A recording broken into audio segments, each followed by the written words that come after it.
Hello and welcome to another Rising Kings Mastermind. We do this every week for a reason.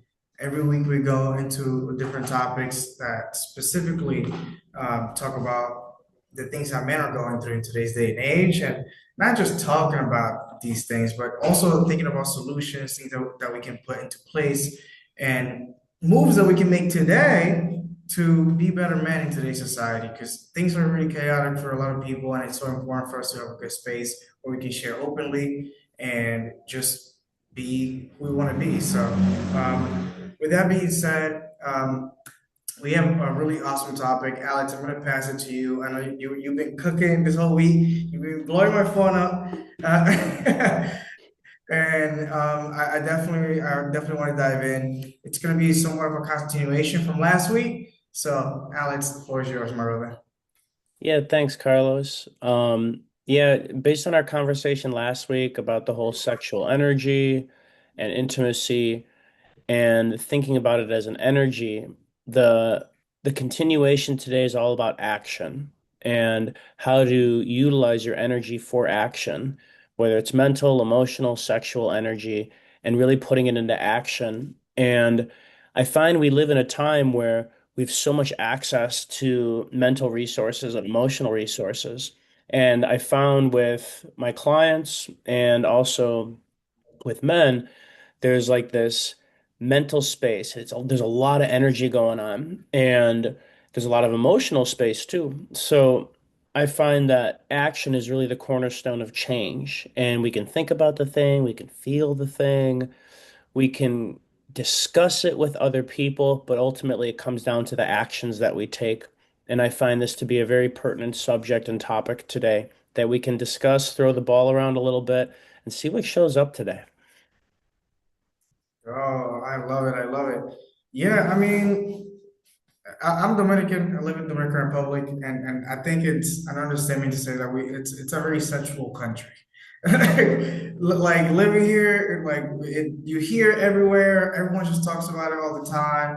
It's just kind of part of our music, part of our culture, and I find that especially for young men, that navigating how to repurpose that sexual energy can be really challenging. I'm going to take it further than that. Not even the young men. I see a lot of older men as well who don't know how much power they're just wasting instead of repurposing and transmuting this energy that can be used for so many amazing things. And it honestly concerns me because I feel like same as like happening in Japan, where a lot of men are kind of just removing themselves from dating. They're kind of just staying at home, VR, watching porn with like a sex doll. Most of them are not dating. Most of them are not reproducing. None of that is happening. So for me, it's a bit concerning seeing a lot of that here in my country, seeing it in the United States. I've been from New York to California, and I've seen so much of what's happening to men, at least in the West. And I'm really interested to see how we can help shift that energy and, bring it back into society. So I'm curious, like, from your guys' perspective, like, what are some things that you think men can do to better navigate the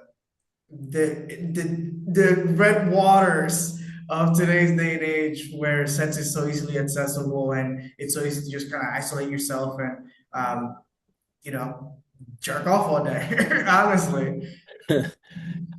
The word that shows up for me, the first thing that shows up is repurposing. And an activity that I love to do, speaking of action, is if I'm feeling a certain way, especially if I'm frustrated or I'm getting heated, which I find is very intimately related to my sexual energy. Like there's this intensity and this heat. For me, I take a walk. I take a 20 to 30 minute walk, and I stop thinking, I stop feeling like Alex, go take a fucking walk. And when I take that walk, I notice that my headspace is really chattering a lot. And after those 30 minutes, I typically have cleared out those emotions and mental space, and I've repurposed that energy. Now, sometimes it does look like having sex, right? That's okay. But when I put space between those impulses, I don't react to them. And I do something, I love that word that you use, redistribute, repurpose. Because then I start to really realize like what is this energy and what can I do with it that's going to really be my optimal next step. Yeah, no, I feel you. And I'll say this. I gotta run. Walking, I personally like. I gotta run. I find that sometimes it's really helpful for me as well to do martial arts, to do sprints. Like really, use my testosterone properly. Like it allows me to train harder, longer, and to recover better. So if it like men, we literally have steroids in our blood. Like that's why men like can't go and compete against women because it's even if it's the same size, it's a really unfair advantage. So if I have that running through my veins just organically, because I do take care of myself, I sleep well, eat well, and I train consistently, it allows me to then repurpose that same energy, right? And pour it back into my training, pour it back into my work, pour it back into leading, which is a lot of the work that I do. So it's to me, it's like a cycle, like if you use it wisely, where I see a lot of men, they kind of just like it just goes, it kind of just goes. Um, but yeah, like you said, sometimes I could just be like having sex. That's also can be a productive thing for you if that's the season you're in, if that sort of supports your goals and values. So for me, um, yeah, like I like to really engage in those intense activities. Like I like to do freestyle calisthenics as well, which is a lot of fast twitch muscle, like muscle movements, and it's really helpful for me to optimize my own training, and especially if I'm doing when it comes to work. Also, like it allows me to really focus in on like the deep and instead of doing a lot of that shallow work that most people engage in. Well, the caveat here is that it's cold out here. So I like to walk because then I don't get warmer. So I hear you on the sprints. I definitely hear on the sprints. And today I actually got into a reactive moment and I got really, really frustrated this morning. And what I did was is I gave things space and I went to jujitsu and that was awesome. That's super helpful. But I definitely feel you on the runs and I definitely feel you on the sprints. There's a hill over by the lake, so I love sprinting up the hill. And and for me too, it's that's even the further distinction for me. It's like, okay, like, do I want to go hard and use this? And sometimes the answer is yes, like it was this morning.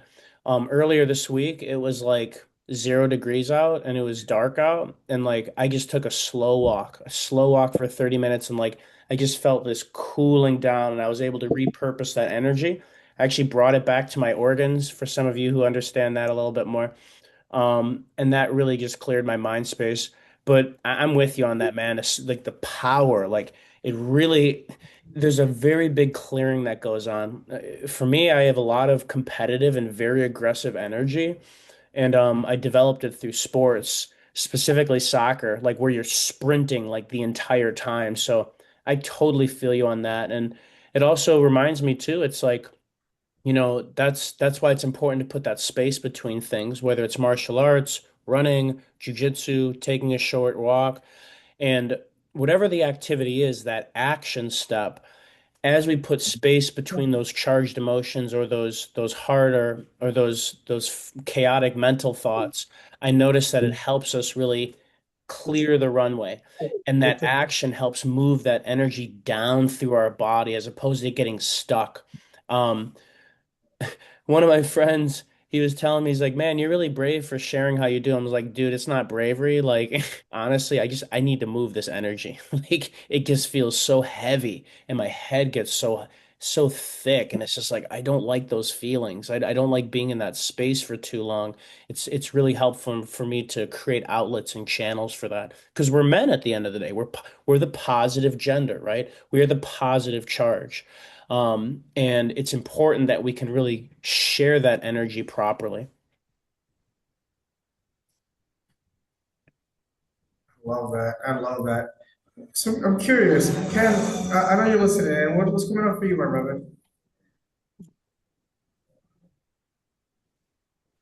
But something that actually Alex and I had been talking about previously, it's like we are vessels that channel energy ultimately. And like I was telling him, to me, it seems like that's divine. And you can define that however you want to, but ultimately, it's not something that you are actively going for most times. But there's like this movement, this continuous movement, and even within our bodies, like we have our lymphatic system. There needs to be this flowing, and it it permeates all states. It's mental, it's corporeal, it's physical, and it's spiritual. And if at any point you cut off that movement, things just start to go haywire. So if you don't move that body or move your body in a certain way to create that freedom, to create that flow, it creates a problem. If you don't channel and express that flow through you in some creative medium, it creates problems. And then at the same time, if you don't explore, if you don't seek to grow and seek to understand further than you do, that creates a problem. And so, in all these facets of life, you need to have this constant flow. And they say, we have a saying in Spanish, right? The idle mind is the workshop of Satan. It's something along those lines. And I think it's similar in English, and it's true. You give yourself, not that taking a moment to think isn't a bad thing, right? It could be a great thing. But to dwell in that and to just allow yourself to stay there usually creates more problems than it clears, in my opinion. That's what I've noticed. And I think you're spot on. I think, I think that that shows up as tension. It can show up as, built up energy throughout the body that typically, at least for most men, it gets released at the worst times possible because if we're not doing it intentionally, you're gonna snap at your girlfriend, you're gonna have a shorter fuse, you're gonna be more impulsive. So allowing that energy to really flow through you is so important because I see it all the time where so many men, especially because it's a societal expectation for men to carry a lot of weight and kind of just stay silent. Especially in Latino culture. So it's so important to allow that energy to really flow through us so that it doesn't get stuck in our bodies, doesn't get stuck in our soul, in our hearts, and then it gets released at the worst fucking possible times. And then once we allow it to take over our behavior and the actions that we take, you can't freaking take it back. Like if you slap somebody, like you slap somebody, and sometimes you gotta slap somebody, but be strategic about it. No, I'm just kidding. So it can really create like just to piggyback on what you're saying, Ken, it really can create bigger problems. And what I've noticed, this is how it typically expresses itself. It expresses itself through aggression. A lot of the time to people that we love, self-hatred, where I see a lot of men drinking or overindulging in drugs, gambling, all these other like wild things. And it typically just creates this vortex of destruction that just people talk about hitting rock bottom. Rock bottom is a bottomless pit. So once you go down that rabbit, you think, oh, I hit it. No, like you can keep going lower if you allow yourself to. You can keep going lower, and that's like how it manifests as problems in today's day and age. And it's really scary to see it because I've seen it firsthand.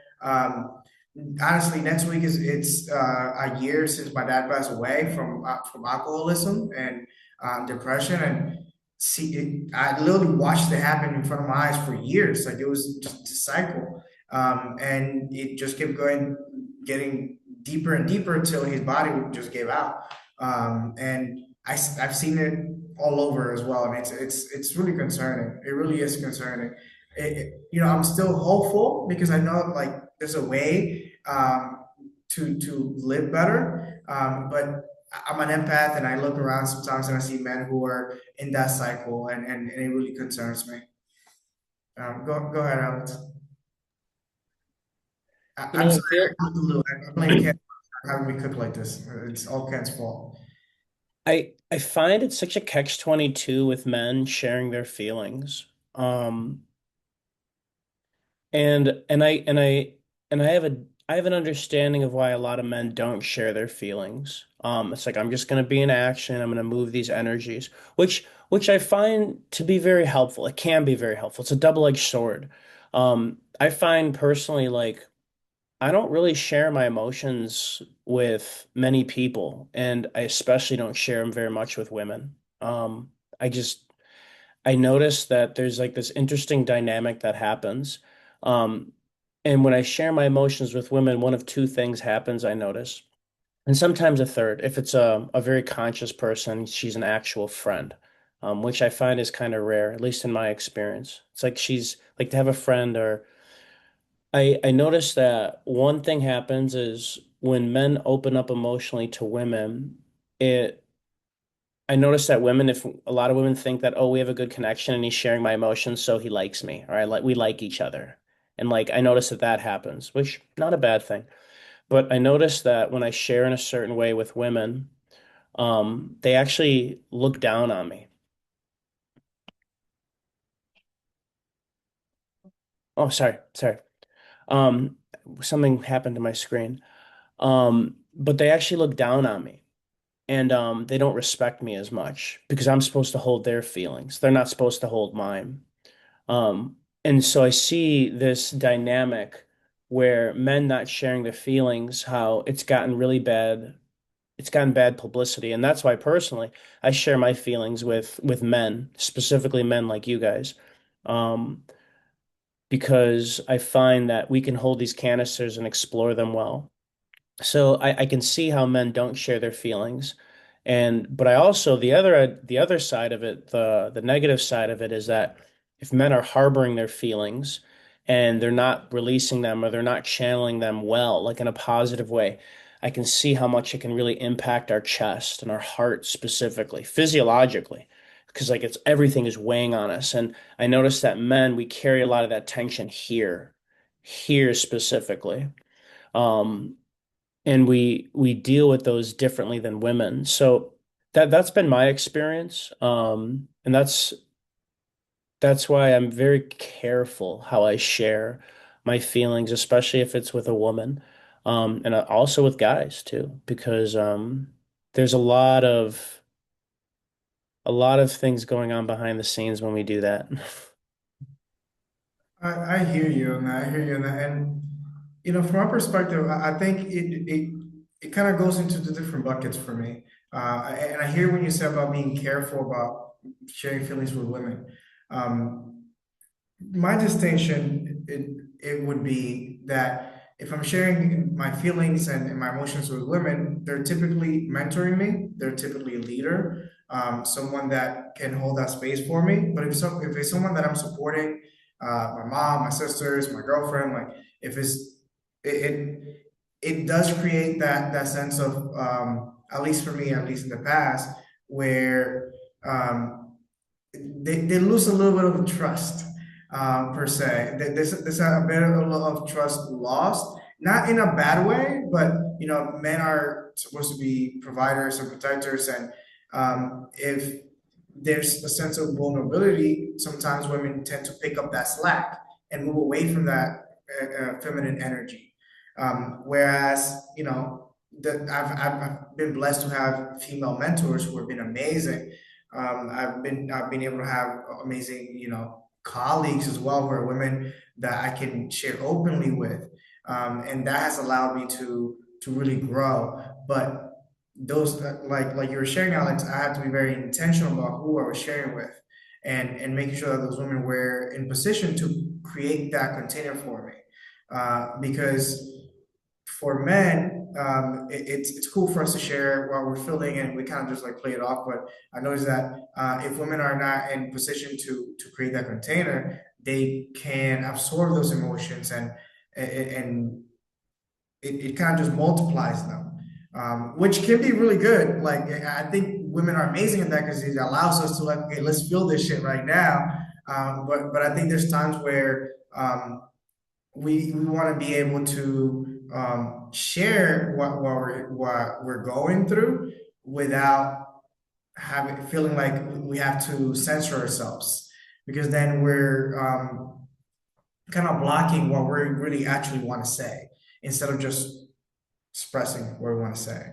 Um, I imagine I have you cooking, Alex. Go ahead, my brother. Yeah, there's like this sense where I've done that, like exactly what you're saying. Like, no, share. I want you to share, and like I'll share fully and express, and like it's intense sometimes. And then it's interesting because the result is the woman feel like it's interesting, like I feel gaslit, and then I feel like they make it all about their feelings and their safety. And it's just like, but wait, I was sharing, and this isn't about you and your feelings, this is about me. And then it like turns into this big argument, and it's just like yeah, can't do that with them because, as we know, and my understanding is, women aren't governed by dopamine like men. They're governed by oxytocin, which is safety, and they need to feel safe and secure. Yeah, And right here. Got the oxytocin right here. Come on. if they don't, and I like it's how it's on your left arm too. Cool, cool, energetic implications to that. So it's been a really hard pill for me to swallow with that, because I don't ever feel unsafe. Like that's not something that crosses my mind. Like I'm competent, I'm physically able. Like if shit hits the fan, then I could do something about it. Unless, of course, I'm dealing with someone from Dagestan 2 to 3 years. Maybe that's another story. But like even then, like like we don't feel that. And that's been a very, very difficult and painful pill for me to swallow. And because it's like I just I feel so hurt by it because it's like, wait, but you can share, but I can't. And then like you want me to share and you tell me to, and then I'm gaslit. So to go back to bring it back to the topic, typically for me, like what I noticed is unless it's talking to my homies and people I trust or like a mentor, for me, it's about my physical training. It's about taking the walk. It's about working through those mental and emotional spaces so then I can come to the action to really integrate that. And then I don't have to have those conversations and I can show up how not only that I want to, but how is what's really required and what's really needed. And if men who are listening in on this, I find that if you can really think about that and really consider that, I think it can really save you a lot of drama with your woman. I think it could save you a ton of drama and understanding how to really show up. And that's been a very difficult lesson for me to learn. I feel very, yeah, it's been very difficult for me to learn that, like truly, like embody that. And it also reminds me what women to keep in my space because your mom is someone different, right? She gets it. My mom is great for that. Me and my mom are, as we've gotten older, like we're best friends and like we share everything together, and like I'm so grateful for that because to have that space, and she doesn't get scared, she doesn't feel unsafe, she knows me better than almost anybody. So it's I think part of that is like that projection for me with other women. It's like, wait, my mom can do that. Why can't you do that for me? And like there's a lot of that going on too. It's like, oh yeah, you're not my mama. It's like, and I gotta really understand that. And so it's like, yeah, that's a really cool distinction. I just got to work out actions through my words right now. I appreciate you guys for that. Okay, go ahead, Ken. It's interesting, right? Because there's this dynamic between men and women where, like what Alex is saying, women have this very caring, nurturing power to them. And so to find, to what Carlos is saying, to find the right one to speak to, it's very helpful because you can get perspectives that you never really would have considered. Like when we talk, it's a lot more logical. It's a lot more, it's like a brainstorm. And that's a great thing because at the same time, you don't want to just like sit in your own thoughts and not get a second opinion. But it is very healing to be able to work through some, especially a lot of those emotional things, because they're such emotional creatures that you can really get a lot of depth where I think as men, when we try to address certain things, especially like emotional things, we really like scratch the surface because it hurts to really go deep into things. And so we just kind of skim across things. And to Carlos's point earlier, like that's a lot of what's going on is even just scratching the surface is so painful that you find ways to cope, you find ways to release. You're like, there's so much going on. I really don't want to deal with this. And so these thoughts creep in, right? And you start listening to those thoughts because you're like, this is just who I am. And I think for men, that's a very ingrained belief is just like, this is how I am, this is how I'll always be. And it's just being stuck in that. And so I feel like they want to, like what Alex was saying, you want to talk to a woman and kind of like have her understand where you're coming from, but it's just a completely different dynamic, right? Yeah, it's a different dynamic. And I think, women, they do a great job at finessing us into expressing our feelings too. Uh, which is, I might get canceled. No, I'm just kidding. But I think sometimes it's necessary too, because they're so tapped in with their emotions a lot of the time, or at least better than most men for the most part. It's they do certain things that do put us in those positions, and I think one of the things that they do that I feel very finessed by is that they make us watch like those sad romantic movies, or like these very heavy emotional movies that honestly, when I'm single, or like, I typically don't even freaking care for those. I sometimes do seek it, but it's very rare. Whereas women, they kind of go out of the way to go and watch these like sad movies, and like I don't be looking for movies that make me cry, but when I'm with women, it's something that I notice they kind of seek, and when I'm around them, like I catch myself, bursting a little tear here and there, like, yo, what's good, what's this? Who cutting onions out here, bro? This shit crazy. That's not me. I didn't mean to watch the Notebook. What? So it's really interesting because I think there's a lot of value in that. Like I really appreciate how in touch women are with their emotions. I think it's really beautiful, and I think it also helps us to understand ourselves a lot better than what a lot of men do, which is kind of work their way out of like even looking at them, or putting themselves in situations where there's a lot of distraction, or sometimes like overtraining and pain, so that those emotions are not necessarily expressed, they're kind of just suppressed. And yeah, I think women do a really great job in that. But like you were sharing, Alex, I definitely think it's important for men to be very intentional and mindful who they share their emotions with, because of this like um, connection and how tapped in they are with their emotions. They can take on some of our feelings, and get their energy off. And you can feel that. You can really feel that. And when you walk into a room, when you're with a woman, like you can really experience that.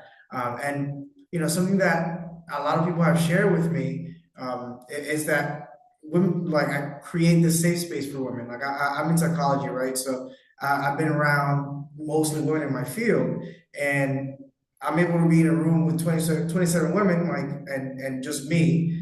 and they feel comfortable enough to just feel good and express themselves and share.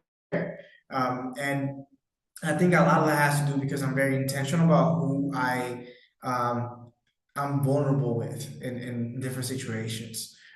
Because they can absorb that energy and disrupt the whole energy in a room and in a space. And that shit's not fun. That shit's not fun. For lack of better words, it's really not. Go ahead, Alex. I acknowledge that how women can take on the feelings. And like what always shows up for me is what's the collateral? Like what balances things out? Because I feel like they rule the roost with that. And like we have to really respect that and we have to play nice in a sense and make things safe and secure, which makes sense. I understand that. And what's the collateral? Like what's the collateral like to balance things out? Because sometimes like and to your point, like I feel very played with that. It's like, oh, they get to express themselves, they get to be however they want, but I have to be reserved, and I can't necessarily do what I and share how I necessarily want to share. And that makes me feel very played, and it makes me feel very closed off. And I feel like I have to guard my heart. Um, and I just have to be this like reserved person who's just calm and kind and nice about everything. And I don't like that. I feel like it's performance, and I don't like that. It doesn't make me feel good. It makes me feel like I'm being like inauthentic. And it's it's an interesting thing to think about too, because like in our world with like gender dynamics changing and roles changing and people being in spaces where they never have been in history really, unless it was like a super outlier. And they were typically like burned at the stake like Joan of Arc, just as an extreme example. So it's really interesting, and it really begs the question too, is like, are we fighting nature? Are we trying to change our nature, or are we aligning to it and working with it and really understanding who we are as men? And I think that that's a big question to ask, and I don't have the answer to it. But I do listen. I put it out to God and the universe, and I help Him guide me. He helps guide me, and what he really says a lot of the time is find that time to work through your thoughts and your feelings with yourself and or somebody else who's really good at that. Y'all have been good on that with this call specifically. And then on the court, when I'm on the court, it's about action. You know what you have to do, like complete what you have to do. And then when you're off the court, take notes. I don't like to bring all those thoughts and feelings onto the court of life. It reminds me of like if I'm trying to play basketball, like I got like action is just me and my jersey and my shoes. I'm like all ready. But then, like, if I bring all these thoughts and feelings onto the court, I feel like I'm bringing my gym bag on the court and I'm like trying to play with it around my neck, like, or strapped over my shoulders. And it's just like, wait, Alex, that's not how you play. That's going to hold your ass back. So I do my best to keep that off the court. And if it shows up, reminding myself of that action, like go through the paces, go through the motions. And I think men are really good at that. I think they're really good at, at just being in action and not bringing all that onto the court. Um, so I think that seems to be the collateral for us, and also it brings me back to that's what it's like to be it's like part of the honor of being a man is that you are the safety net. You are the provider and the protector. And that takes responsibility. Whether you're in the room with your own woman or in the room with 27 women, like that is the honor of being a man. So, and when I really drop into that space, it helps me really be, I don't have it, but shameless plug, relaxed and awake. I have it. I'm just kidding. I do, but it's I fine. beat you to it twice. That's two times now. I see that. I see that. No, it's really interesting. It's really interesting. Like I'll be an open book as usual here. When I was in undergrad and I was studying psychology, I remember I thought it was pretty smart on my side. Women, I apologize. It's the truth. I'm just be honest here. But I remember something that I was setting up my schedule. I think I was in my third year, and I was like, okay, what classes do I need to take? What classes qualify so I can graduate and all that stuff. And one of the things I came up was psychology of women, and I was like, I'm fucking brilliant. Like, I'm gonna take psychology of women. I love women. It's gonna help me with women. Great.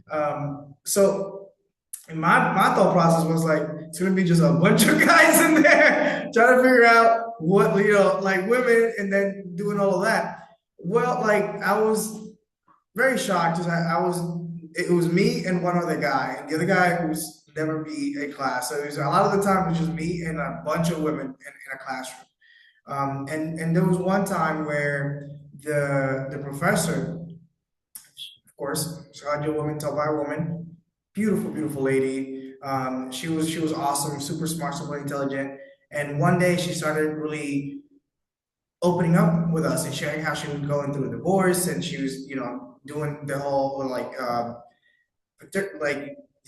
the kids and all that stuff. So it was really challenging. And I heard that she just started bawling, she started crying, which I was in awe by. And I looked around for some time, and like all of the women were paralyzed. Like everybody was just paralyzed. And I'm like, okay. So I got up and I went and like I hugged her and like I comforted her. And that moment really stuck with me because I was like, this is why men are so important, because in times like this, like when women want to be comforted, when they want to be supported, when they want to be held, it's difficult for other women to provide that space. Don't get me wrong, like of course like women can support each other, hug each other, and create that space, but I noticed that it's a bit more instinctual for men to do. Like we don't have to really think about it. It's more about like, oh, like let's go take care of her. And for, for me to be like the only man in this whole class of just women, and the only one that actually stood up and did something. Nobody said anything. Nobody, like everyone was just quiet, just watching her. I'm like, no. It really showed me the importance of having strong men in society, and how important it is for men to be around these spaces where we can provide those spaces for women to grow and do what they need to do. Um, and of course, like there's space for women to have their own spaces and just be around women. That's incredibly empowering as well. But I think in society overall, like it's really important to have men that can create that support and that comfort for women, so that they can just express themselves and be vulnerable. Um, yeah, so just something that came up and really stood out to me. It's something that I really carry with me every day. Um, Go ahead, Alex. Yeah, to piggyback off of that, that's the honor of being a man. And I heard an interesting fact the other day. I was looking at divorce rates, speaking of which, and the highest level of divorce rates are amongst lesbian couples. And I also heard this other thing, and it really caught my attention. They were interviewing all these women, um, and all the women, what they said, pretty much like the summation of it is, all the women were saying is that it doesn't, there's no amount of women that could help me feel as safe and secure as my husband, as one man. And that's the honor of being a man. And I really want to drive this point home because hopefully that there's some ladies listen to this. I don't think really ladies really understand what men go through. They don't have a clue. And I think that if they can tap into their intuition and their emotions and that innate intelligence that they have way beyond us, I think that they could really support men better. I that's one of my wishes and prayers for humanity right now because I see all the wildness going on with the gender stuff going on online and all that. I think that if if I may be blunt, if women can get past their own feelings and a man has established safety with them, because women do a great job of blanketing things. Oh, he's really safe, so he's safe always. Oh, he's not safe, he's never safe. Very blanketed statement. Um, I think that we'll be able to understand each other better. And to the contrary, too, the opposite end of the equation, if men can really understand their emotions better and have better emotional intelligence, we can be better for women too. I don't think that we'll ever truly understand women. I just don't think that that's possible, and vice versa. And if we have a deeper understanding and appreciation and not having to be right about it, I think that we can really cultivate great relationships with women, and they can cultivate great relationships with men. And I think the best way for men to do that is be in action. To bring it back to our topic, do the things that's best, take care of themselves, be a good provider and good protector, be physically capable, and do the best they can. So I see you using your hands, man. I'll go ahead, brother. You tapping me in, bud? All right. Yeah, no, I could definitely um what is the word I'm looking for? Relate to what we're talking about, particularly in the situation that I'm in right now. I'm staying with my girlfriend and my two kids, and right now it's my I had it set up in such a way where, I was planning on homeschooling my kids and kind of teaching them the ways of kind of self sufficiency and so on and so forth. And a lot of that kind of fell away. That's not really in the realm of possibility anymore. So now I'm kind of trying to get almost backtracking, but trying to do it in the best way possible. Of just kind of going the normal route, just sending the kids to school, so on and so forth. And yeah, man, just being in this situation and having like my girlfriend really like pulling like a lot of weight. It's like it's very hard for her because she it makes her think like what am I doing this for? Like am I like doing this for no reason? Is he gonna leave me? La, la, la. Is he just using me? Is this happen? So on and so forth. Whereas for a man, I don't think men have that feeling. You're just like, I'm here. Like, what? You need couch got to go in the truck? Like, what? What are we doing? Like, sure, got you.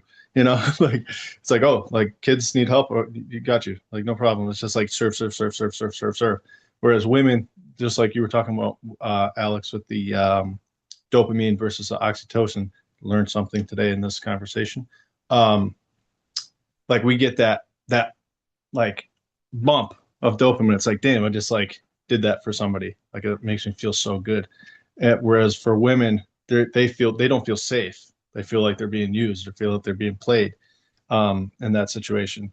And man, it's been oh man, like the last 7 years have been a fucking hellstorm of like just having to like really swallow my ego, like swallow my pride. And it's like, yeah, dude, like not every like I'm not exempt. I'm not exempt from anything that happened to me. And like one big update, I got had this week, fucking really bad, really, really badly. I had my tractor stolen. That was my primary piece of equipment for my business, and it's gone. Um, so that really like fucking, that's like a devastating thing for me, where it's like, all right, like I'm not exempt. Like this shit happens to people. Like it doesn't matter if like you're a good person, bad person, doesn't matter. Like it can happen. You're not fucking. You don't do your due diligence. Like keep your shit covered up, keep your shit locked up. Like people are gonna want it. People are gonna take it. They're gonna see that shit there and they're gonna take it. And so yeah, that kind of just yeeted me over the fucking edge where I was like, it might be possible where I could get out of this situation. As far as paying off my creditors and so on and so forth. And that just yeeted me over the edge. I was like, fuck, I'm filing for bankruptcy. Like I had no fucking choice. Like at this point, what the fuck am I gonna do? And yeah, just being able to walk into that and like when I rounded that corner, I see my tractor wasn't there. I was like, I wasn't even like emotional about it. I was just like, well, shit, you know. And it's like, damn, like I want to talk to somebody about this. Like this fucking sucks. But at the same time, it's like getting emotional about this is not gonna solve anything. It's not gonna bring it back. Like the dude's not gonna be fucking looking through binoculars like, oh, he's crying. Let me go drive it back. That's not in the fucking realm of possibility.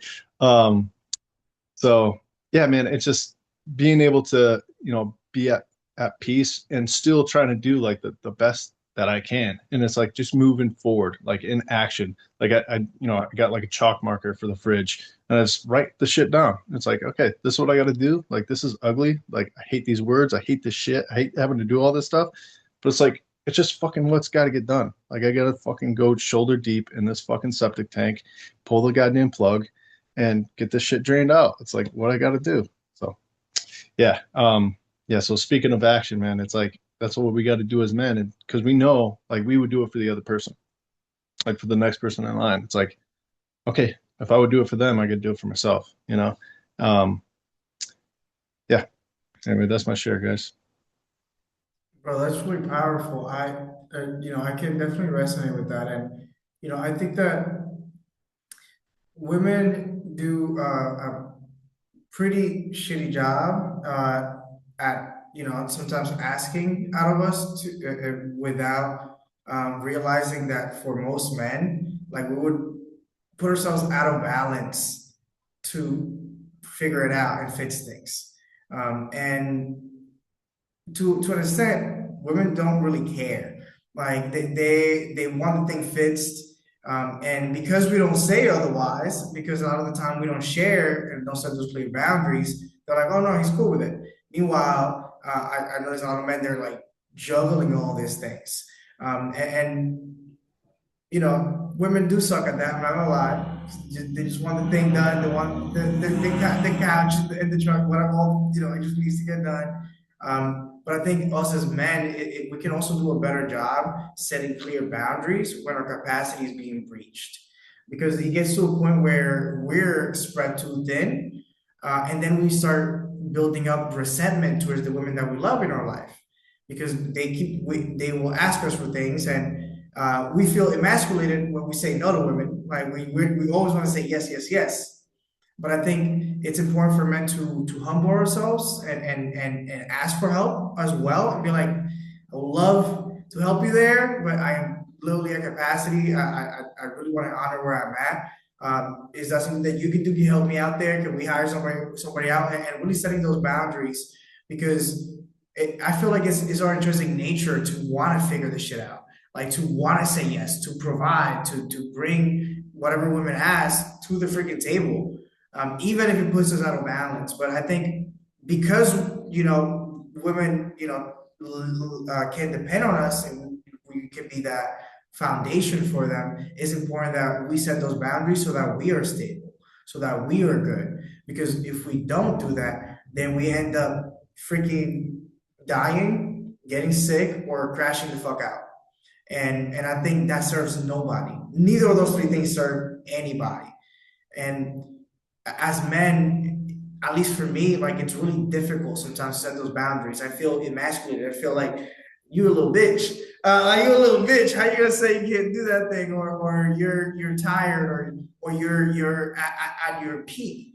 But I find that when I do that, um, women who care about you, they help, and other men also are willing to help you as well. And I noticed that, like, people are inspired by it when you're able to humble yourself and be like, I need some help right now, or I can't help you right now. How can we collaborate to make this happen? And I think it's going to require a lot of us to be brave enough to set those boundaries, and speak out, and let women and men know, I'm at capacity right now. And as much as I would love to support you, it would put me in a position where I won't be able to support the people that matter most to me.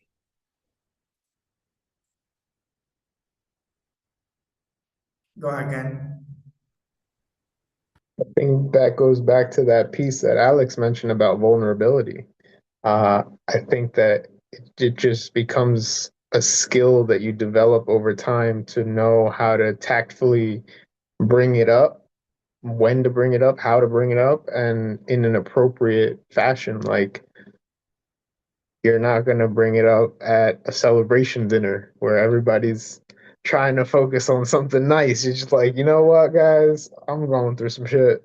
But it is necessary to be able to learn how to face that, learn how to embrace that and communicate that. And especially I think we're really touching on like if you have a partner, that is the person that you're going to be most intimate with. That's the person that you're literally sharing your life with.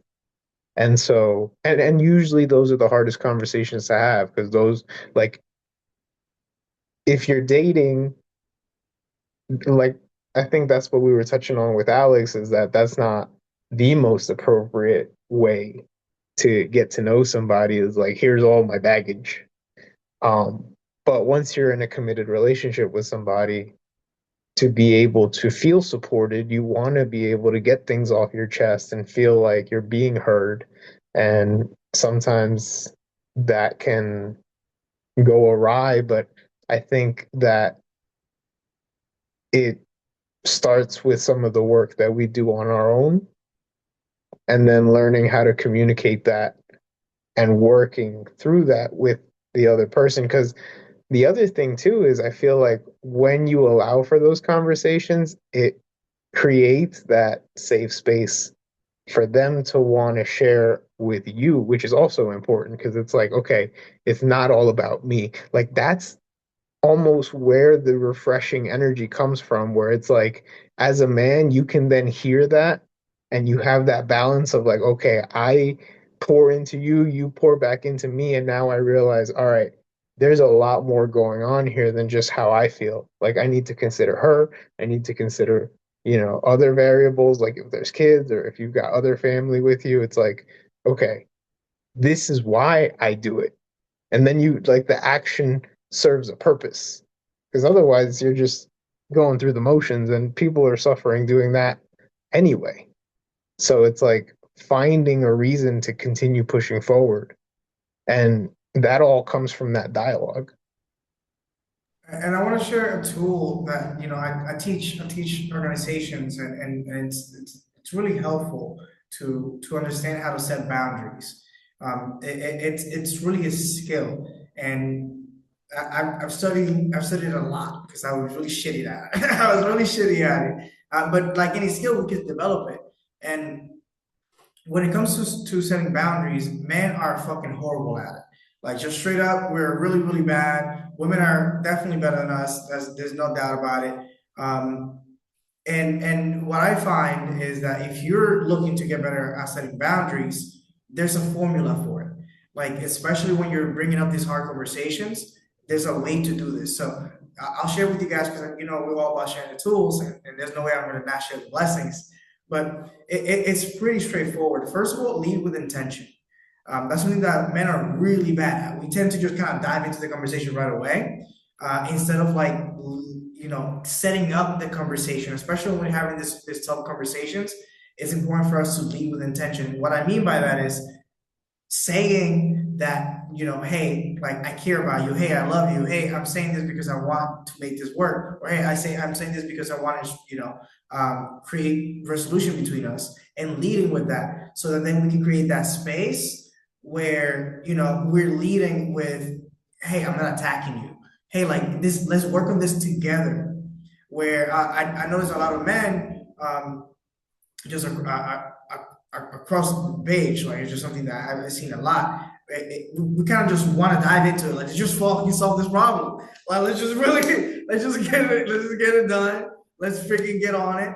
But I think it's so important for men to understand that when we're having these conversations, it's important for us to create a space, and within ourselves too. We should be in a position like where we have the space to receive whatever emotions there might be feeling about those limitations, those boundaries that we might be setting.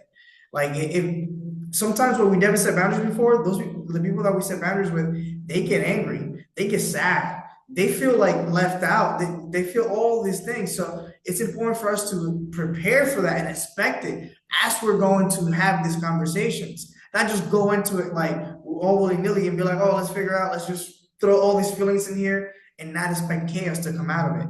It's important for us to set that bucket in there, so that when we share, the other person has the opportunity to express whatever they need to feel, and for us to not be in a space where we're absorbing what they're feeling, so that we can keep a cool head and we can continue to have constructive dialogue instead of letting our emotions just rile everything up, and then now we're yelling at each other. Or like, nah, let's just talk about it tomorrow. Let's just talk about it next week, which is bullshit because we have words and we can regulate our emotions. So we are able as adults to sit down with each other, listen to each other, and not have to create this war that nobody wins. Because as soon as one person gets offensive in an interaction, it creates a war that nobody wins. Because then I get defensive and offensive, and now I'm just waiting for you to finish talking so I can talk about what I want to say. But there's no collaboration, there's no teamwork, there's no effort in working this problem out together. Instead of it's like I see it this way, you see it this way. Let's see who's right. And when you start that over, let's see who's right, nobody's right. Nobody's right. So I just want to share that with you guys because I know that it can be really difficult to set those boundaries. But I want to just empower you to understand that you can set those boundaries and do it in a way that it can actually be even fun, and it can even be productive, and it can strengthen your relationship with women and men altogether. Like it can really help you. It can help you be in a position where you can have these hard conversations, and for it to not be punishing for the other person, it can actually be reinforcing, and it can be enjoyable. And when once you're able to do that, then you can bullshit, you can chat the shit with each other. Like you can, be open about something that might be bothering you, and it doesn't have to be a heavy conversation. It could just be like a light conversation about, hey, I don't like it when you do that shit. So it's something to really keep in mind and understand that like any skill, setting boundaries is a skill that we can develop. Go ahead, Alex. The last point I'll mention to your point is I think one of the strongest things men can do is guide a woman back to her heart. And it's really fucking hard, guys. Really fucking hard. Actually. What you're talking about is setting boundaries and helping her feel contained and safe. Because women are very insecure. I don't care if I get canceled for that. They are very insecure. Very insecure. And as you were talking about, Carlos, how do most men in women's lives, how have they reacted? Let's figure this out now. Let's dive right in. They don't feel safe. And that's what they're used to. And that's deeply programmed within women. Very, very insecure. Respectfully, of course. And I think that one of the strongest things men can do, if not the strongest thing, is to actually guide a woman back to her heart, especially when she feels so chaotic. And when I'm not in my ego and I'm not in my frustration about it, I can only imagine what it would be like to be a woman, to be that insecure all the time, and not feeling heard in my emotions. I can only imagine how hard that is. I don't feel that at all. I don't understand that at all. I have no understanding of that as a man, or just maybe I'm just going to say as me. I'm not going to even blanket that statement. I have no understanding of that. Zero. Um, and when I humble myself to that, and you're really able to do that, I see it as a flower. A woman's like a flower. She'll open up completely and she'll trust you. Um, and then the whole thing is that, they like to blanket statements too. So, you gotta be mindful and careful all the time. Oh gosh, I'm just poking fun at myself today, guys. But yeah, that's a really powerful action to be able to do is hold space, absorb their emotions, not take them personally, not want to react, and just let it flow through you. One of the strongest things we can do as men. So we passed the time, and I think it's a great way to end it, guys. It's been a powerful, powerful call today. This is what the point is all about. Like really having these conversations, really figuring out what it can look like for us to show up in today's day and age as men, and allow ourselves to show up fully. So conversations like today, it really makes me happy to see that these are happening, and that we are having this dialogue, that we are diving into this different topics that have so many different variables that are constantly changing. But it's important for us to do this because a lot of men are suffering, a lot of men are isolating, and I think ultimately the conversation wasn't about women, but I think it's important for men to integrate with women. I think that's been part of history for a long period of time. And men isolating and doing the whole VR with the sex robot and just hanging out with the boys in the video games and just doing that all the time. I think it's hurting society. I think it's hurting the world. And I think it's very important for men to be able to create space with women and really integrate with women in society and in life so that we can be a more integrated species. But with that being said, I appreciate all you guys. Amazing, amazing call. I will see you guys next time, same place, same time. It's actually the anniversary of my dad's passing next week, and I'm gonna be on. So I'm excited to talk about grieving. I'm really excited to talk about death and legacy. So make sure you tap in next week. We're gonna be tapped in. I don't have to do this. I can just go grieve my dad and go do this, just do something completely different. But I think by continuing to do this work, I'm honoring his life, his legacy, and everything that he gave his whole life for me to be here. And because of him, it's empowered a lot of the work that we do in Young Kings Universe. And we're going to be on here next week. We're going to be diving really deep into those topics. And I'm excited to see what comes up. I'm excited to see what kind of healing, what kind of blessings come up. So, with that being said, is there anything else you guys want to share before we jump off? I want to make sure I open up the floor to you, Kings. Thanks for sharing today, everybody. Hope you all have the best weekend on purpose and looking forward to chopping it up with you all next week. Shush. Let's go. Let's go. Stay blessed, guys. See you next week.